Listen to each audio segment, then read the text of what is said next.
ಮುಂಬರುವ ಅಸ್ಸಾಂ, ಕೇರಳ, ಪುದುಚೇರಿ, ತಮಿಳುನಾಡು ಮತ್ತು ಪಶ್ಚಿಮ ಬಂಗಾಳ ರಾಜ್ಯಗಳ ವಿಧಾನಸಭಾ ಚುನಾವಣೆಯ ಉಪಚುನಾವಣೆ ಹಿನ್ನೆಲೆಯಲ್ಲಿ 85 ವರ್ಷ ಮೇಲ್ಪಟ್ಟವರು ಹಾಗೂ ವಿಶೇಷ ಚೇತನರಿಗೆ ಅಂಚೆ ಮತದಾನ ಸೌಲಭ್ಯವನ್ನು ಚುನಾವಣಾ ಆಯೋಗ ಕಲ್ಪಿಸಿದೆ. ಅರ್ಹ ಮತದಾರರು ಚುನಾವಣಾ ಅಧಿಸೂಚನೆಯ 5 ದಿನಗಳ ಒಳಗಾಗಿ ಫಾರ್ಮ್ 12ಡಿ ಮೂಲಕ ಅರ್ಜಿ ಸಲ್ಲಿಸಬಹುದು ಎಂದು ಆಯೋಗ ತಿಳಿಸಿದೆ.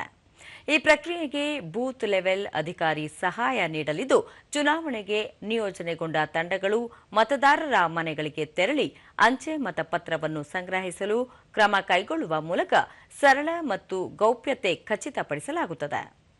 ಅತ್ಯವಶ್ಯಕ ಸೇವೆಗಳಾದ ಆರೋಗ್ಯ, ಅಗ್ನಿಶಾಮಕ, ವಿದ್ಯುತ್, ಸಾರಿಗೆ ಮತ್ತು ವಿಮಾನಯಾನ ಕ್ಷೇತ್ರಗಳಲ್ಲಿ ಕಾರ್ಯನಿರ್ವಹಿಸುತ್ತಿರುವ ಮತದಾರರಿಗೆ ಸಹ ಅಂಚೆ ಮತದಾನ ಸೌಲಭ್ಯವನ್ನು ವಿಸ್ತರಿಸಲಾಗಿದೆ. ಈ ವರ್ಗಕ್ಕೆ ಚುನಾವಣಾ ದಿನದ ವರದಿ ಮಾಡಲು ತೆರಳುವ ಮಾನ್ಯತೆ ಪಡೆದ ಮಾಧ್ಯಮ ಪ್ರತಿನಿಧಿಗಳನ್ನು ಸೇರಿಸಲಾಗಿದೆ.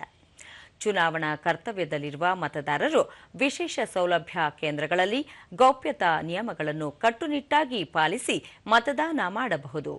ಆದಾಗ್ಯೂ ಸೇವಾ ಮತದಾರರು ತಮ್ಮ ಎಲೆಕ್ಟ್ರಾನಿಕ್ ಮಾದರಿಯ ಮತಪತ್ರಗಳನ್ನು electronic transmit postal ballot system ETPBS ಮೂಲಕ ಪಡೆಯಬಹುದಾಗಿದೆ ಎಂದು ಚುನಾವಣಾ ಆಯೋಗ ತಿಳಿಸಿದೆ.